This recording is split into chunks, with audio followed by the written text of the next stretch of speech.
రాజకీయ నాయకులు రంగులు మారుస్తారనేది జగమెరిగిన సత్యమే. కానీ పవన్ కళ్యాణ్ మార్చినట్టు మాట ఏ రాజకీయ నాయకుడు మార్చడేమని నా అనుమానం. ఎందుకంటే ఆయన ఇంతవరకు ఎన్నిసార్లు మాట మార్చారో మీకు తెలుసు. ఈ మధ్యకాలంలో అప్పుడు 2019 ఎలక్షన్లప్పుడు హిందీని మన మీద రుద్దడానికి ప్రయత్నం చేస్తుంది. నార్త్‌లోని ఉత్తర భారతంలోని పెద్ద మనుషులంతా కలిసి హిందీని మన మీద రుద్దాలనే ప్రయత్నం చేస్తురని మాట్లాడాడు. ఇప్పుడేమో హిందీ మా పెద్దమ్మ అంటున్నాడు. అంటే నువ్వు ఆయన ఏం మాట్లాడాడో మీకు క్లిప్పింగ్ పెడతాను చూడండి. చూసిన తర్వాత మళ్ళీ విశ్లేషిస్తాను.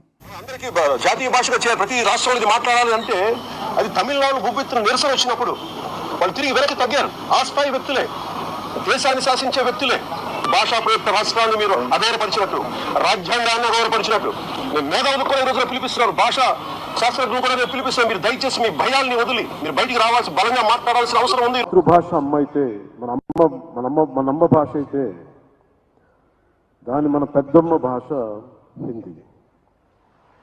క్లిప్పింగ్ చూశారు కదా. అప్పుడేమో జనసేన పార్టీలో ఉన్నాడు. జనసేన పార్టీ అధ్యక్షుడిగా మాట్లాడిన మాటలు అవి ఏంటంటే హిందీ భాషను మా మీద రుద్దుతారా మీరు అని మాట్లాడి. ఎందుకు మాట్లాడాల్సి వచ్చింది అంటే అప్పుడు ఆంధ్రప్రదేశ్లో బీజేపీకి 1% ఓట్లు కూడా లేవు, ఎవరు వేయరు.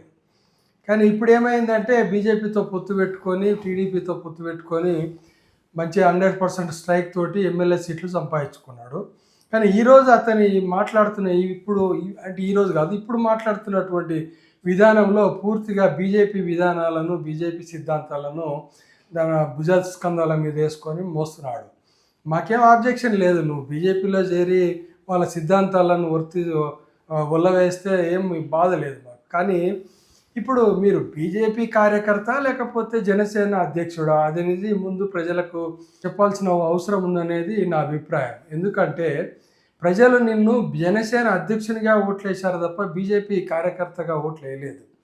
సో మీరు ఇప్పుడు ప్రజలను గౌరవించదలుచుకుంటే, మీకు వచ్చిన ఓట్లేసిన వాళ్ళను మీకు గౌరవించదలుచుకుంటే ముందు మీరు జనసేనను బీజేపీలో కలిపి బీజేపీ సిద్ధాంతాలను రోజు మాట్లాడండి. మాకేం అబ్జెక్షన్ ఉండదు.